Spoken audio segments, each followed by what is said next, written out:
very magical. Taking people to another space.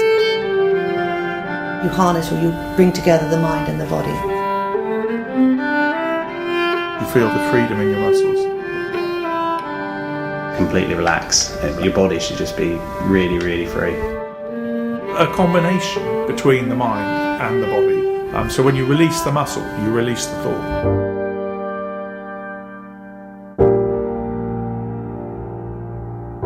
With a good hour, it's just adding that extra dimension. It's very logical and very practical.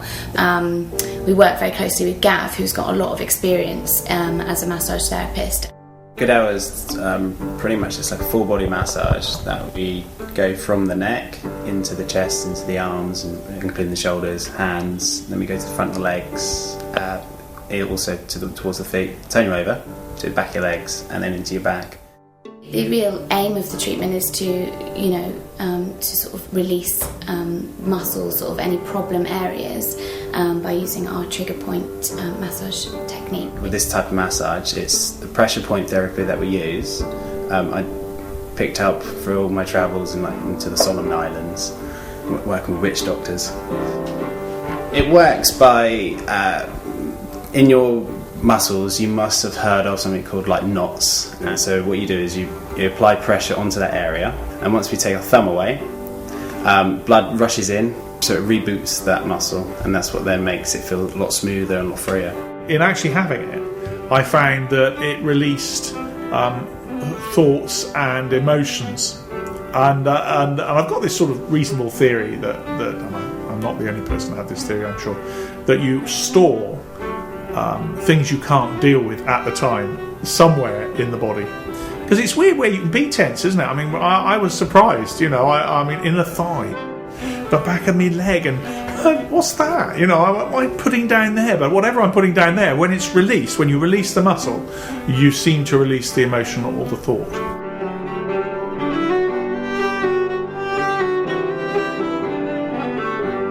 When we take the client through to the shop floor, the first thing we take the client to is the massage bars. Well, there are two products that were created especially for the treatment. One was a massage bar, and it's called Hottie, that massage bar, and it's for sale in the shop. So really lovely, really effective massage bar. And we've also got the jellies, and being from a sports therapist background, I worked a lot on sports people. I used to use hot and cold, so I wanted to take the jellies, or the ice packs I used to use in the sports therapy world, I wanted to take those and be able to put them onto clients that we see nowadays. So the idea of actually freezing a piece of jelly and applying that jelly to the body, I thought was very useful. So we worked on the jelly, especially under Gav's instruction, that they can freeze and then put specifically on a muscle point to create an effect. Somebody, oh Johnny, somebody, oh, body turning now is somebody, oh. A big part of it is in the name, the good hour. Holistic massage. So the good hour means, it's something special. It's not going to be rushed. It's a special time. The whole principle of the good hour was a discussion with Lady Helen.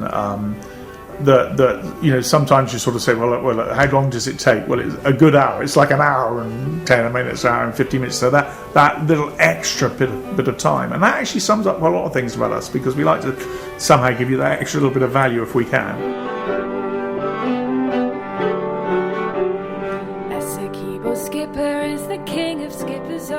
People who go to work, they haven't got time to have all a 2-hour treatment, so they say, I'll go for the good hour. But then it's long enough and it's full enough. It allows the mind to play a part.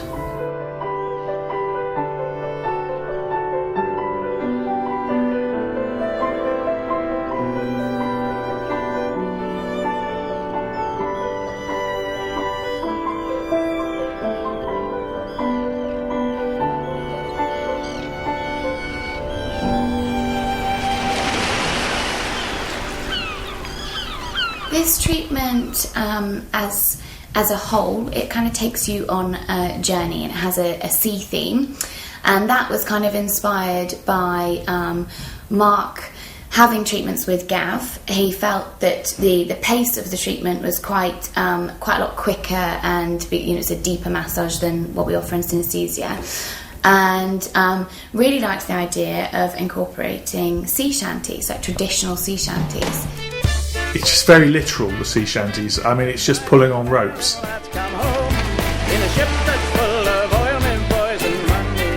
I just thought it was very similar, just pulling on these ropes, that was it. And when I first asked Simon for sea shanties, he got some sea shanties. I didn't know who they were or what they were, and of course he knew all that and turned them into something special.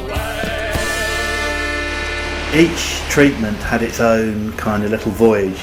This voyage, you get taken out to sea and you get worked. You really do. It's almost the opposite of all the cliches that people think about spa music. Rigorous, robust work songs. Guys kind of really getting stuck in. I think the inspiration was really to create some music that was totally different to the other treatments. Do I have a favourite track? Well, I like the pug wash at the end. It's really good fun.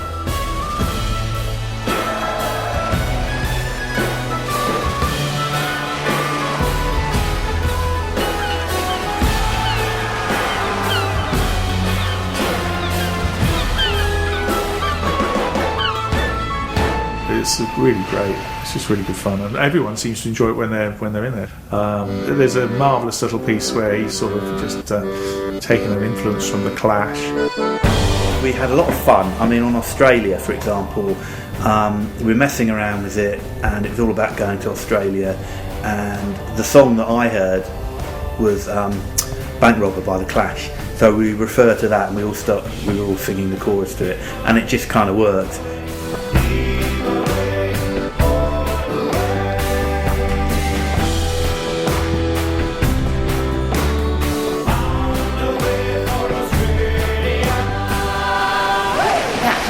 This sea theme, so we just rolled with that. You're taken you're led into this sort of dark, sort of creaking treatment room with the smell of one of our ballistics called Big Blue, and that's actually been inspired by the scent of the sea. So there's all these kind of different elements, and again we're using the dry ice, so it's very magical. A good massage is always a pleasure to have as a therapy, so we can all understand that, and taking that a stage further, how can you take just a standard massage and bring it up a notch or two or three, which because there's so many forms of massage that you can have, how can you really get that so you've refined the finer points of it. So it was very much a question of just taking a massage to a higher point, a therapeutic massage.